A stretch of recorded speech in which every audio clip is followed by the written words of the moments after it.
Hello everyone, it's Rosin back with another Bran awareness. Now, I've been wanting to do like a Q&A type thing for a while now, so I figured that I would do one. And originally, this was supposed to be attached to that Mechtember update video I made earlier in the month, just because I thought that wasn't going to be that long of a video, and I wanted something to kind of throw onto the end of it to beef it up a bit. But then it turns out that wasn't even necessary, and it's a good thing that that video ended up being as long as it was, because I forgot, like the professional I am. So now to rectify the fact that I asked a bunch of people on Twitter and on my Discord if they wanted to submit questions and then never answering them, I am going to now answer them now. The game that is being played is Assault Gunners HD, I believe is the proper name for it. It's available, I think, on PS4. I know it's on Switch, and I think maybe on Steam. I think it originally was either like a mobile or I think it was a Vita game actually, and then it reeks of Vita game, so for better or for worse. So I think yeah, you can get it on any of those four platforms. But honestly, maybe don't, because it's not particularly good. I'm only playing it for this video because that's how I do my vlogs. Is with random gameplay, and we're still in Mechtember, my mecha-themed gameplay month. So, yeah, I thought that I would take the time to answer some questions. So I don't have names attached to any of these, but thank you if you asked any. I just kind of copied and pasted them into a Word doc, and I'm trying to go in chronological order here. First one is, what's Footloose Friday? Now, Footloose Friday is something that I've been leaving mysterious for weeks now, because it's a thing that happens at my workplace every Friday, and it, as the name suggests, involves Footloose. But I think I'm gonna leave y'all in the dark. I'm gonna keep up the mystery of Footloose Friday. I think it's a thing better left ambiguous and not recorded in any known history books. So I'm sorry, whoever asked that one. Second question is, which video was the most fun making? Honestly, this one was hard, and honestly, before, this is the only question that I prepared for. I kind of did a quick glance at all of them, and I went through and I just kind of looked through, like, random, I have, like, dozens of pages of, like, content now or whatever when I scroll through my Creator Studio part of my channel. Honestly, I think it would have to be that RPG rewind I did for Final Fantasy Adventure, because I feel like that, or the Akalabeth one, just because it kind of was where I feel like I figured out what I want my style to be in terms of, like, more serious stuff that I do. Well, I guess serious, quote unquote, but I guess, like, more high effort stuff that I want to do. But other than that, I don't know if there's any individual video that, like, really stands out to me as, like, that was a bunch of fun to make, because I feel like it's actually more of the like, the entirety of the thing. In a way, part of me wants to say, like, that SMT1 Let's Play, like, that final episode, because it marked me finishing a project that, like, took forever longer than I thought it should have, because, like, I just wasn't really feeling great around that point in my life, and, like, it was just kind of it was me being able to finally wrap up and finish and put down a creative project that was, being done at, like, a harder point in my life that required a decent amount of effort, because, there's a lot of editing that went into each of those. But even then, it wasn't even like that final video was super fun to make, right? It's more like this marks the ending point of, like, a whole series that I did. Obviously the same with Drakengard, which also, I mean, even though I was feeling better around that time, like, that was, pretty high energy required project, I guess. But yeah, if I had to choose one, I'd say that Final Fantasy Adventure RPG Rewind. The Akalabeth one I like a lot still, but I feel like that Final Fantasy Adventure one, like, I feel like maybe I summarized the story a little bit too much more than I should be. But I really like how I ended up, finishing that one and the final state that it was in when I put it out. So, someone asked, what's your favorite? The girl watching this. Another person asked, who is your favorite member of One Direction? I don't fucking know who any of those goobers are. Someone else asked, what do you think of Etrian Odyssey? I like them. I haven't ever beaten one other than Persona Q. And I think I like them a lot, but they do, in my opinion, a pretty bad job of keeping my attention, and not getting distracted by other games I'd rather be playing instead. I do really like that they continue the tradition that has long been abandoned of drawing the map. Because I've played countless old school like dungeon crawling RPGs and stuff, and hey, you gotta just draw your own stuff. And I really like that there's at least something that's out there kind of preserving that style of game navigation, even though, like, obviously it's a lot more advanced and convenient, and to be frank, I feel like it's, at this point, maybe more of a gimmick than a mechanic. And I think that it's, even as someone who likes it a lot, I think maybe it's a little contrived, and I feel like, I don't know, I feel like there's a weird sort of elitism to it, too, where it's like, oh, the people that play with the auto map are, like, babies or whatever, but it's like, honestly, like, there's no fucking difference here. It's just like, do you want to take the time and do it yourself, or would you rather just have the game do it for you? And hey, the vast majority of people just kind of view it as a waste of time and would rather just have the game do it for them, so I can't blame them. But yeah, I have a lot of fondness for, like, just back in the day when I was a kid, like, having notebooks full of, like, you know, like, Zelda maps, or, you know, like, all that sort of stuff or whatever, and just kind of making my own little paper maps, so I like that a lot. But, yeah, I think the combat systems are really well designed. I never get far enough into any of those games to really feel like I can talk about them with any sort of, like, real knowledge, but, yeah, I think they're really good, solid games that, unfortunately, each of them seem to be quite the time commitment, and there's just never been a chance, since I've gotten, like, an interest in them, for me to sit down and really just sink time into one and be like, yeah, this is what I want to do. Part of that also may just be because my ex-girlfriend was, like, really into them, and, like, there was a point where I just kind of avoided that series because I was like, just bad memories. But, you know, I'm over that now, and I feel like one of these days I'll jump back into one of those games. I have, I think, all of them except for 3, because I was waiting, seeing if they were going to do an Untold 3, but it looks like that probably isn't happening, so yeah, I don't know. I'll probably get back into it one day, and it's definitely a series that I think I'd like a lot. It's just, it's hard for me to feel the motivation to actually go out and play them. Alright, on to the next question. Are there any obscure or weird games, movies, or books, or anything you want to shill/recommend? It took me a little bit to think. I paused before this question just to kind of scrape my brain and kind of think of stuff. And the only two that really came to mind right off the bat right now are both things that I kind of want to make videos on this month and next month. First one would be Omega Boost, which is a mecha action game for the PS1 that I loved to death as a child. Made by the studio, I'm forgetting their name, I don't remember the name of the studio right now. It's really embarrassing that I forgot it, because they're the people that make Gran Turismo, and it was one of the few other games that they made back in the day before they just kind of became known as the Gran Turismo people, and that's all they make now.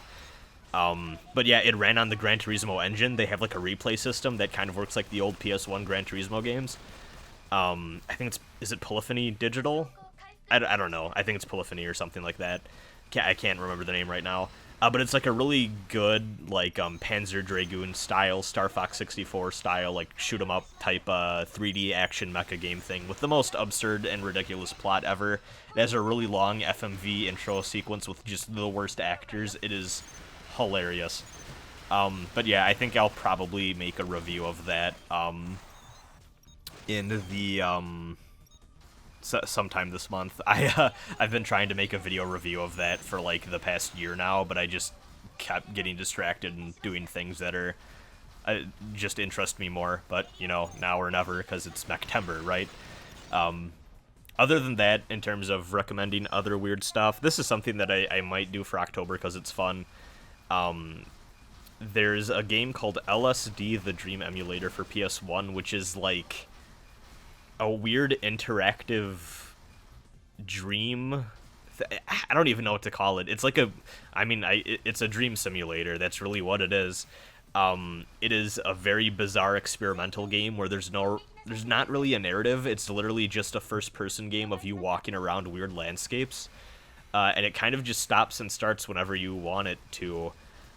There is no gameplay, really, other than you walk around, and when you bump into certain things, you warp into new locations or the dream ends. And there's like a weird ranking system that doesn't really matter, which lets you know if you had a good, bad, or neutral dream. And there's like a weird dream chart thing that keeps track of that on some weird, bizarre, like axis, like graph chart type thing. It's fucking weird. I don't know. I want to make a video on it, definitely, just because it is really bizarre, and I feel like it's popular in like horror game enthusiast circles, just because it gets kind of creepy, not gonna lie, and there's some weird, disturbing imagery in there.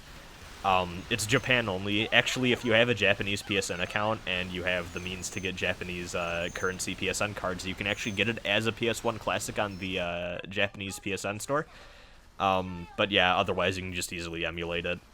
It is very, very bizarre, and I'd love to do a video covering it, and maybe just, learning more about that game, because I know a little bit about why that game was made and its backstory, but I'm sure, looking back on it now, there's been a lot more, like, historical pieces written on that game from, like, the mid-2000s, which was when I discovered it. I'm sure that there's a lot more clarification and just, in general, good research that's been done on that game, because, yeah, it has a little bit of backstory to why it was made. It's part of a larger, like, project by some creative person. So, yeah, I don't know. Those are the only two that really came to mind. I guess Zone of the Ender Second Runner also kind of comes to mind. It's a bit more niche than I think a lot of people realize, just because no release of that game has ever sold well, and we don't know how well Mars is selling. But yeah, go out, purchase Zone of the Ender Second Runner Mars. It's a really good action game. Those are the only things I can think of right now to really go with this question. I'm sure if you, like, sat me down and got me, like, thinking for, like, an hour, I could come up with a full list, but my brain ain't working right tonight. And everything as of late that I've been consuming has been at least marginally successful or popular. So yeah, I don't know, kind of in a bad headspace to answer that question. So sorry about that, but those three are my current top three at the moment. Someone else asks, who has more attitude, Sonic or Croc? I'm gonna probably say Sonic, because I think Croc is actually probably a very bland individual. Like, I feel like if you were to sit Croc down, like, the only interesting like topic or conversation you could really have is the fact that his parents are missing and that he has a backpack. But like Sonic, I feel like there's a lot more shit going on there. Have you ever played any Super Robot Wars games, and what's your thoughts on them? I've played a few of the older ones, and I do want to give the series more of a go now that they're, like, kind of pseudo-officially releasing them in the West, because basically it's one of those games where, like, there's an English version of it for, like, Southeast Asia, and it's very easy to import them. Whereas back in the day, they were only released in Japanese, and you would have to go out of your way to, like, find, like, a ROM hack or, like, fan translation or whatever. To be honest, I really didn't like them. I feel like they do the actual, like, crossover thing well, from what I can see with the writing and all that, but I found the gameplay really atrocious, and, like, I don't know, I feel like it's one of those things where you're having a crossover, and, like, there's gameplay for the sake of there being gameplay. But the actual strategy RPG elements of the various Super Robot Wars games I've played, and I have tried multiple of them, I just thought they were kind of bad. Like, they just took too much time and they were bad. But yeah, I want to see. I've heard that they've improved the gameplay over, as you would hope. So I want to give them a go again, but I feel like there was a lot there that could have been improved. Who would win in a fight between Shiki and Raikon? I feel like Shiki's got that. I don't know. That's a picky. That's a hard pick, I guess. But I think Shiki could win against Legendary Super Saiyan Raikon. Someone asked, what's your favorite Monster Hunter monster? I don't really have one. Like, probably just say Rathalos because I'm basic. But yeah, I don't know. I don't really. There's no Monster Hunter monster that like really stands out to me as like, yeah, I really like that one. I don't know. Who are some of your inspirations for your writing and video essays, YouTube channels, bloggers, etc.? Oof. I have a lot. Mr. B-Tongue, Noah Cadwell Gervais, Ian Danskin of Innuendo Studios. Oh god, there's just too many. H-Bomber Guy, big one.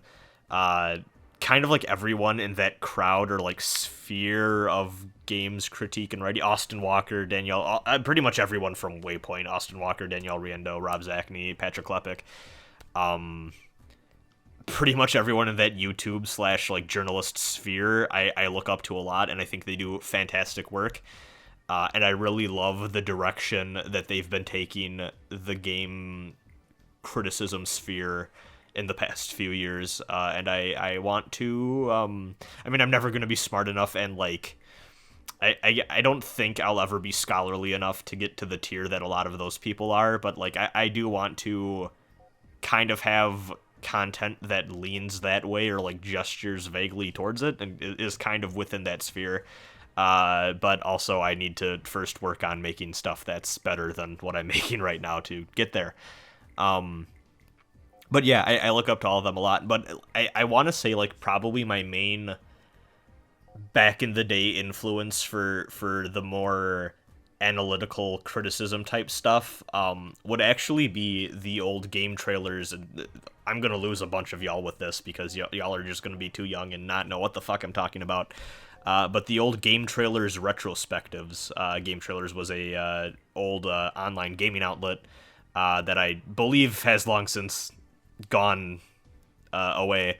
I don't quite remember when that happened, but yeah, they used to do these multi-part video series where they would go into each installment of a game. Most notably, they did one for Final Fantasy, which is the main one that I love to death, and they also did like a Zelda one. I don't remember the other ones they did right off the top of my head, but they did them for a bunch of different series back in the day. And they were really well put together, like documentary style things that were just broken up into chunks. And I think that they, like looking back at how I view games, I think they were a turning point for me, especially the Final Fantasy ones, of me realizing that these games, and I guess media in general, I should say fiction in general, are things that are put together and stories that are being told by actual people that are using bits and pieces of their lives and their personal experiences to kind of shape and craft a story that they want to tell, and just kind of starting to gain an appreciation for the people and the all of the different things that go into making a game, not just the people, but also like the culture and the needs, the wants, and kind of like the styles around the game at the time, and kind of how creative processes change to reflect not only what the creator wants, but also just the world around them. And starting to just think of games at like a deeper level, like, you know, that really took me from thinking about games as like a fun thing that showed up at the store and that I played and that I liked a lot, into them as more, you know, pieces that have an influence going forward on other things that are being made, but also were heavily influenced by the people and the world around them, which I think kind of I inadvertently stole their style of talking about games, because a lot of my more in-depth video essay type stuff, I find myself, what I like to do is I really like to set the landscape of how I go about talking about the game with you know, kind of the development process of that game, how it came to be, what the like news was like leading up to it, like what were the big talking points, and then talking about the reaction and kind of the influence it had on the gaming landscape, and then actually going into the quality of the work itself, playing it from a modern day perspective and kind of seeing if it like lives up to the hype, or, you know, doing that sort of thing. So yeah, a lot of like my historical like historical backgrounding and stuff that I like to do, like studying context, I think really you can owe to whoever was in charge of writing those game trailers retrospectives. That's all on them, I think, for influencing how I like to make my stuff. And those are still easily found on, I believe people have them re-uploaded to YouTube. Just look up game trailers Final Fantasy retrospective, and you'll find, like, I think it's like I don't know, it's like a ridiculous, like, 14-part series of, like, just covering Final Fantasy up until the mid-2000s to kind of see what I'm talking about. Someone else asks, you see a runaway trolley moving toward 5 tied up or otherwise incapacitated people lying on the tracks. You are standing next to a lever that controls a switch. If you pull the lever, the trolley will be redirected into a side track, and 5 people on the main track will be saved. However, there is a single person lying on the side track. You have 2 options: do nothing and allow the trolley to kill 5 people on the main track, or pull the lever, diverting the trolley into the side track where it will kill 1 person. What is the most ethical option? Now, there's a whole I'm sure most people watching this know about this, but just to summarize for, like, some of y'all who don't, this is a very common philosophy question about, like, the ethics of life and death and action and inaction and needs of the many versus needs of the few, all that sort of shit. I kind of view myself as, like, a half-assed utilitarian, I guess, in this regard, where, like, yeah, in general, I subscribe to do the best thing you can for the most people. But I guess to more accurately describe, like, my thoughts on this, I'd say pull the lever and just let the 1 person die. And the reason that a lot of people say, well, I don't know, I feel like there's actually a lot more people that are like, oh, pull the lever than don't pull the lever. But there's a lot of people that are like, oh, but by pulling the lever, you're setting up that 1 person to die, and their death is in your hands. And I'm gonna be real with those people right now. That's not true. It's the train's fault. It's not mine. Actually, it's the jackass who tied all those people up onto the tracks. It's their fault. Fuck that guy. That's a douche. That's just a douche move. Don't do that. Don't do that. But yeah, I am actually of the belief that it is immoral to not do anything in that situation, assuming that the person is thinking rationally and clearly and is in the proper emotional and mental state to make that decision, because obviously that is a very stressful situation to find yourself in, and I can't fault anyone for acting anyway in that situation, as long as they're trying to do their best, obviously, because that is heavily traumatic. But I am of the opinion that it is actually immoral to not take action at all, because in and of itself, deciding to not take an action is kind of an action, in my view. Like, you're kind of saying, nah, I'm just going to let nature run its course, and fuck those 5 people, I guess. And I feel like there's kind of like a feigning of innocence there, and just kind of saying, like, well, my hands are tied, and it's a bad situation, I'm just not going to do anything and let destiny take its course. But nah, I'm not about that. Pull that goddamn lever. Another person asks, now that you are out in the real world, what is 1 piece of advice you wished people had told you when you were in high school/college? Or if that question is too blah, what is your favorite GM? Well, first of all, to answer the GM question, I don't really think I have a favorite GM. For those of you who don't know, that's the Earth Federation mobile suit from the Gundam series. I'd say probably just the ones from Thunderbolt, because they're cool, and I kind of like them in that blue color palette, and they have the cool mechanical extra arms with the shields. I think those look pretty neat. But yeah, 1 piece of advice that I wished people had told me. See, the thing is, I don't know if there's any actual piece of advice that I did not receive at some point that, like, there's never any point where I'm like, man, I wish someone really told me this. So that's a hard one for me to answer, because I feel like I kind of heard everything, at least at some point or another. But I think in terms of things that I wish were maybe more commonly stated, it's that high school and college are both, especially college, are both places where at that point in your life within those institutions, you are going to be put into metaphorical rooms where 10 doors are going to open up at once, and you are not going to have all of the time in the world to go and look. Maybe you can look through all of them, but you're not going to be able to go through all of them and pursue different, everything that you want.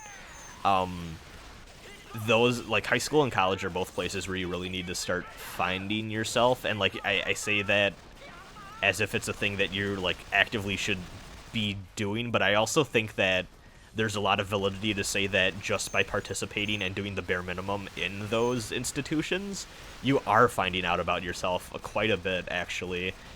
So don't, like, feel super pressured about that, but also, like, maybe if you are having trouble finding a discipline that you really connect with and want to find a degree in, maybe start being more exploratory on your own.